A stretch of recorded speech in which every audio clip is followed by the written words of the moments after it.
दोस्तों, ये कहानी तब की है जब स्वामी विवेकानंद भारत में ही रहते थे और उतने प्रसिद्ध नहीं हुए थे जितने कि बाद में हुए थे। उन्होंने विदेश यात्रा भी नहीं की थी। उस समय वह जयपुर में ठहरे हुए थे। वहाँ के राजा स्वामी विवेकानंद के बहुत बड़े भक्त थे। वह उनकी दिल से इज्जत किया करते थे। इसलिए राजा ने स्वामी विवेकानंद जी को अपने महल में बुलाया। उस समय की ये रस्म थी कि जब भी किसी मेहमान को बुलाया जाता था तो उनके स्वागत में नाच गाने का प्रबंध किया जाता था। इसी रस्म के अनुसार स्वामी विवेकानंद जी के स्वागत के लिए भी राजा ने भारत की सबसे सुंदर वेश्या को न्योता भेजा। सब कुछ तय हो जाने के बाद राजा को ये एहसास हुआ कि स्वामी जी तो सन्यासी हैं। उनके स्वागत के लिए वेश्या को नहीं बुलाना चाहिए था। एक सन्यासी के लिए वेश्या की क्या जरूरत? कहाँ स्वामी जी इतने बड़े महापुरुष और कहाँ वो अदनासी वेश्या। स्वामी विवेकानंद जी उस समय तक सीखने की ही प्रक्रिया में थे। इसलिए जब वे राजा के महल में आए तो आते ही उन्होंने वेश्या को देखा। वेश्या के बारे में पता लगते ही स्वामी विवेकानंद जी उसी समय एक कमरे में गए और खुद को कमरे के अंदर बंद कर लिया। उन्हें डर था कि कहीं उस वेश्या को देखकर उनकी वासना शक्ति न जाग जाए। राजा बाहर से उन्हें बुलाते रहे, लेकिन स्वामी विवेकानंद जी ने बाहर आने से साफ मना कर दिया।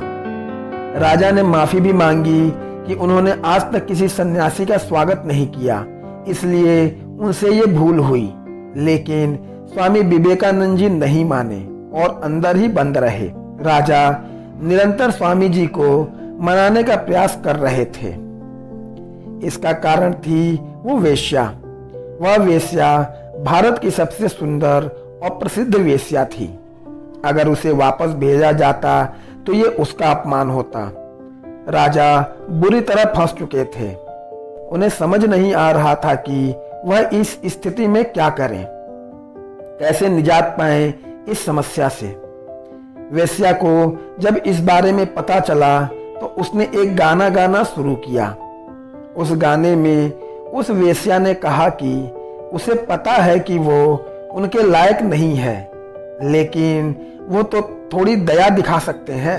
वो तो सड़क की धूल भर है, पर उसके लिए वो निर्दयी क्यों है? वो तो अज्ञानी है, पापी है, लेकिन स्वामी जी तो ज्ञानी हैं। उन्हें इस वेश्या से कैसा डर? इतना सुनने भर की देर थी, स्वामी विवेकानंद जी को इस बात का आभास हुआ कि वो डर क्यों रहे हैं। एक वेश्या से उन्हें किस बात का डर है? ऐसे तो छोटे बच्चे डरा करते हैं।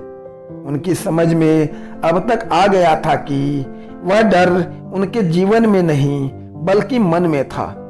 उन्हें पता लग गया था कि उन्हें उस वेश्या के प्रति होने वाले आकर्षण को अपने मन से निकालने से ही उन्हें मानसिक शांति प्राप्त हो जाएगी। ये ज्ञान प्राप्त करने के बाद उन्होंने दरवाजा खोला और उस वेश्या के पास जाकर उससे कहा कि अब तक जो उनके मन में डर था वह उनके मन में बसी वासना का डर था, जिसे उन्होंने अपने मन से बाहर निकाल दिया है। इस चीज के लिए प्रेरणा उन्हें उस वेश्या से ही मिली है। उन्होंने उस वेश्या को पवित्र आत्मा कहा, जिसने उन्हें एक नया ज्ञान दिया। इस ज्ञान की प्राप्ति के बाद स्वामी विवेकानंद जी ने आध्यात्मिकता की एक नई ऊंचाई प्राप्त की, जिससे वह संपूर्ण विश्व में प्रसिद्ध हो गए। स्वामी विवेकानंद जी की इस कहानी से सीखने को तो यही मिलता है कि हमें इस बात का ज्ञान होना चाहिए कि हमें संसार में वही दिखता है जो हम देखना चाहते हैं। खुद पर नियंत्रण न कर हम बाहरी वस्तुओं को दोष देते रहते हैं। अपनी इंद्रियों पर नियंत्रण पाकर हम भी अपने जीवन की उन ऊंचाइयों पर पहुंच सकते हैं जिसको सब नामुमकिन मानते हैं। तो दोस्तों, अगर आपको ये वीडियो अच्छी लगी हो तो वीडियो को लाइक करें और कमेंट बॉक्स में कमेंट करके जरूर बताएं। धन्यवाद।